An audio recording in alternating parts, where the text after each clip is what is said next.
여러분, 안녕하세요. 상현딸 동아쌤입니다.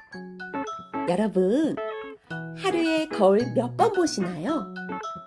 옛날에 우리 할머니, 할아버지가 거울을 처음 만나게 되었을 때 그 느낌은 어떠했을까요? 우리 전래동화 거울 한바탕 소동을 들려드리겠습니다. 옛날 옛적 깊고 깊은 산골에 사람들이 정겹게 오손도손 모여 사는 마을이 있었어요. 이 마을에는 한 가난한 나무꾼이 살았는데, 나무꾼은 아버지와 어머니를 모시고 행복하게 잘 살았어요. 나무꾼은 아버지를 붕어빵처럼 쏙 닮았어요. 얼굴 생김새는 물론 걸음걸이, 옷 맵시, 앉았을 때나 섰을 때 자세도 똑같고, 심지어는 좀 거리가 떨어져서 바라보면 도저히 구별할 수가 없었어요. 아니, 어쩜 이리도 두 부자는 똑같단 말이야. 저 두 부자를 보면 붕어빵이 먹고 싶을 지경이에요. 둘이는 어쩜 똑같네 그려. 심지어는 얼굴 이마에 큰 점도 닮았네. 마을 사람들도 때로는 헷갈려서 이런 이야기를 나누었지요. 그러던 어느 날 가뭄이 계속되어 식량이 기해진 그때 제대로 식사도 못하고 나무꾼의 아버지가 갑자기 하늘나라로 떠나셨어요. 나무꾼은 아버지가 너무나 보고 싶었어요. 계속적으로 흐르는 눈물을 어찌 참을 수가 없어서 뚝뚝뚝뚝뚝 흘렸답니다. 매일 폭포수처럼 눈물을 흘리고 아버지를 그리워했지요. 또한 살았을 때 아버지께 못다한 말로 가슴 아파했어요. 그 못다한 말은 바로 감사함을 표시하지 못하고 가슴 속에서만 있었던 거였지요. 얼마 뒤 농부의 아내가 말했어요. 여보, 너무나 많이 울어서 천장이 구멍이 났어요. 아유, 이제 그만 울고 장에 다녀와요.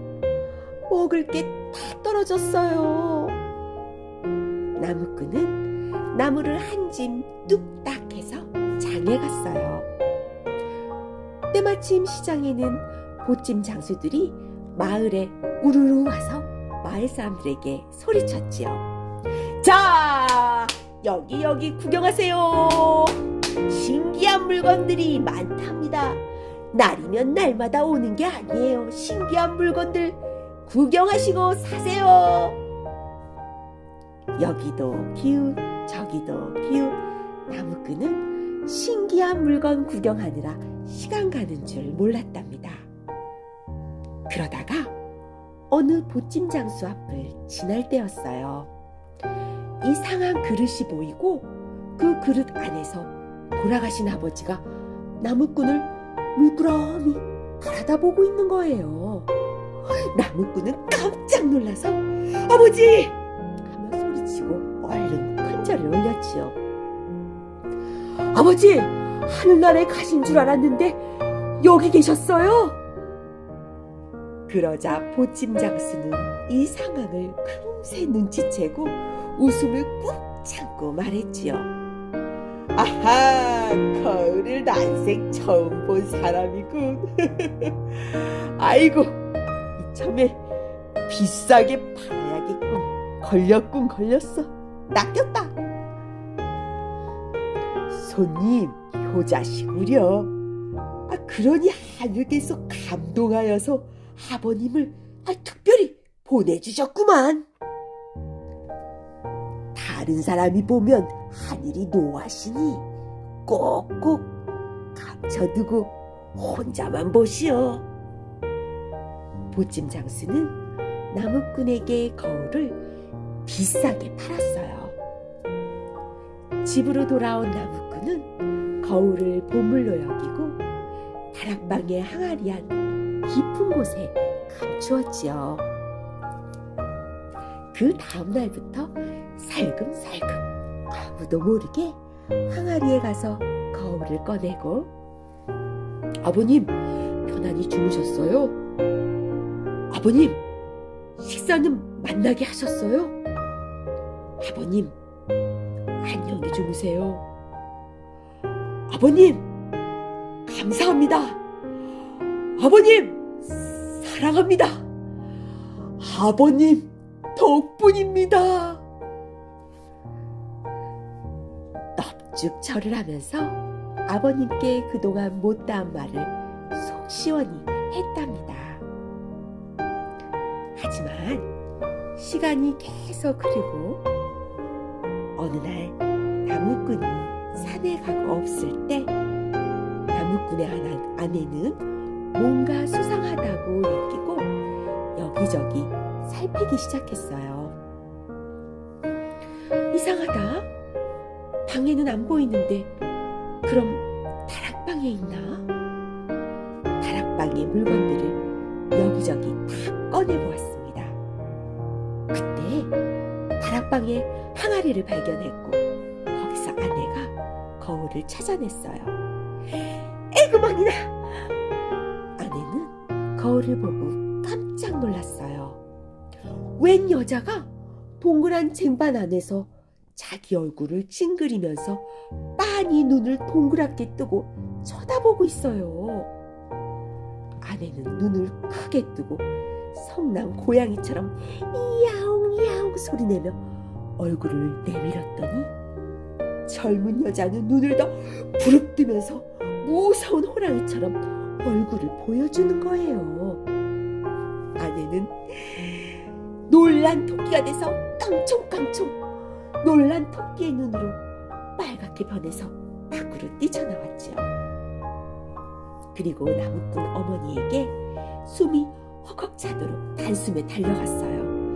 아이고, 어머니, 큰일 났어요! 하고 며느리가 말했지요. 어머니는 무슨 큰일이라고 그러냐 아가야.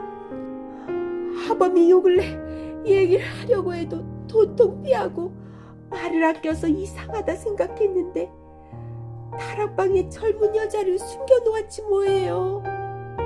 뭐라고? 그럴 리가 있어. 제가 분명히 봤어요. 못 믿으시겠다면 직접 확인하세요.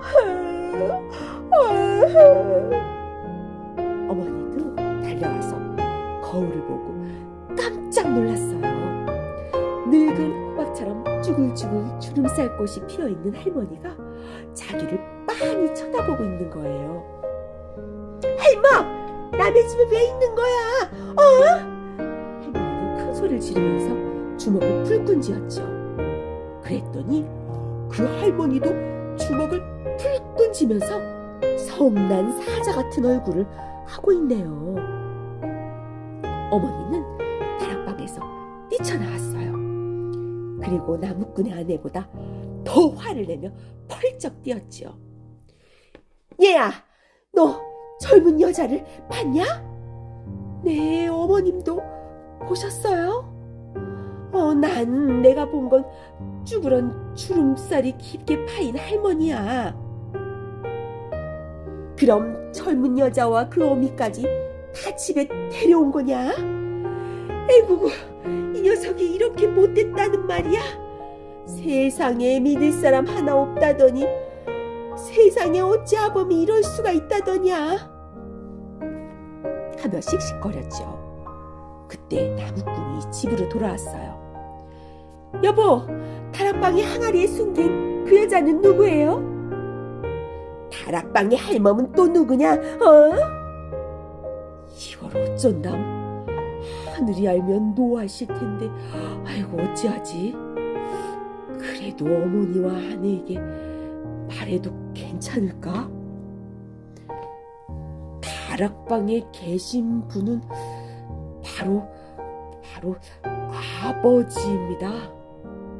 거짓말 하지 말아요. 이제 늙은 어미까지 속이는구나. 아내와 어머니는 나무꾼의 말을 믿지 않았어요. 나무꾼의 식구들이 크게 싸우는 소리가 들리자 마을 사람들은 모두 우르르 집에 몰려왔지요. 아니 이게 무슨 일이래? 이 집은 대대로 효자 집안인데. 그러게 말이에요. 내일은 해가 서쪽에서 뜨겠어요. 이렇게 모두 소곤소곤 한마디씩 했어요. 그러나 누구든지 싸움을 말리지는 못했지요. 모두들 거울에 대해 아는 사람이 없었거든요.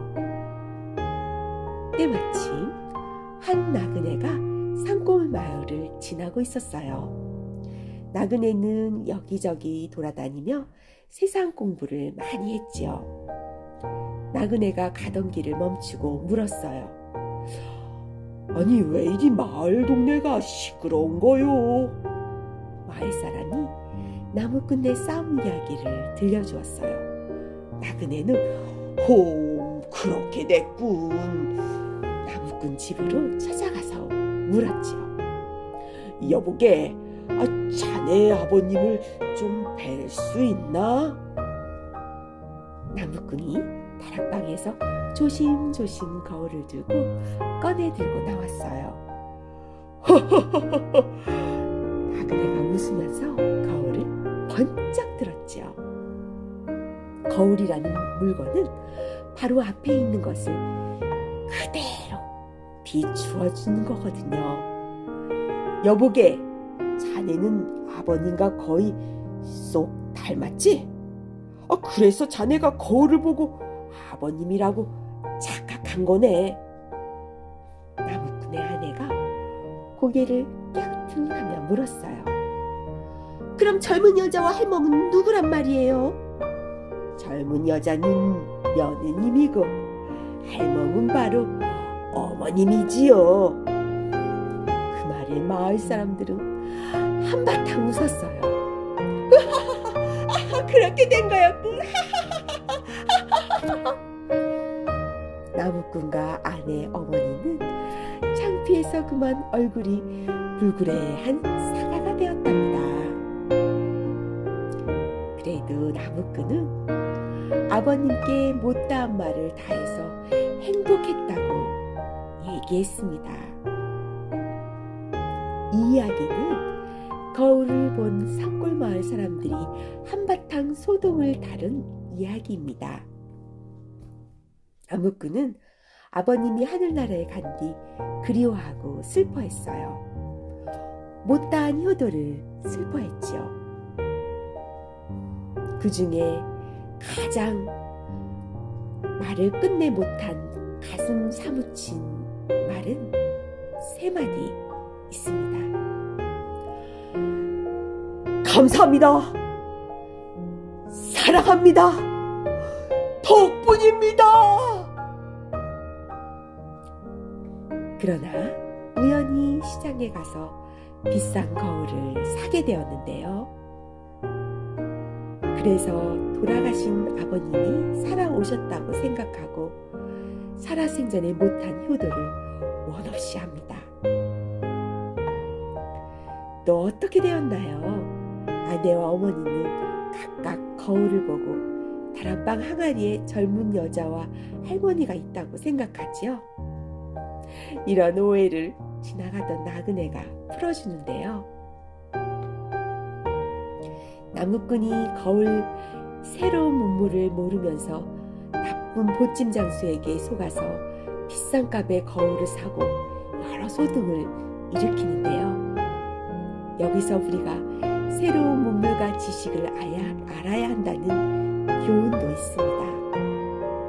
하지만 무엇보다도 나무꾼은 거울을 사서 아버님께 못다한 효도를 원없이 했다는 가슴 뭉클한 이야기가 주제입니다. 나무꾼은 평소에 아버지를 사랑하면서도 살아생전에 못다한 말로 가슴을 아파하는데요. 여러분은 거울을 보실 때 어떤 마음이십니까? 거울의 역사를 살펴보면 옛날에는 청동이나 은, 철 등의 표면을 갈고 광을 내어 거울을 만들었다고 해요. 그렇게 하는 거울은 모습을 흐릿하게 비추고 시간이 지나면 색이 검게 변하는 단점이 있었어요. 옛날에는 거울을 신기한 능력이 있는 물건으로 여기기도 하고 왕을 상징하는 물건으로 쓰이기도 했어요. 우리나라에서 지금과 같은 거울이 만들어진 것은 1883년인데요. 옛날 사람들에게 거울은 자신의 모습을 비추기 위한 물건이었지만 다른 뜻도 있었어요. 무속인들은 거울을 들여다보면서 집을 나간 사람이나 잃어버린 물건의 행방을 점쳤지요. 또 고려의 왕건과 조선의 이성계가 거울 꿈을 꾸고 자신감을 얻어 나라를 세웠다는 기록도 있어요. 이처럼 거울은 시대가 변함에 따라 다양하게 변하고 있는데요. 거울을 통한 얘기 잘 들으셨나요? 이제는 거울 한바탕 소덩에 삼행시를 올리겠습니다. 거울을 매일 바라보자. 울림 있는 거울의 소리를 들어보자. 한쪽의 외면만 보지 말고 내면의 소리도 들어보세. 바람이 간절하며 마음속도 비추어 볼 수 있다네. 탕탕탕 마음속의 나쁜 마음도 바꾸어지네. 소곤소곤 마음의 거울로 환하게 비추세. 동심의 마음으로 우리의 마음을 거울로 닦아요. 여러분, 나무꾼이 거울 속의 아버님께 못다한 얘기를 기억하시나요? 마지막에 이 이야기를 하면서 마치겠습니다. 여러분, 이 이야기를 널리 퍼뜨려 주세요. 사랑합니다. 감사합니다. 덕분입니다.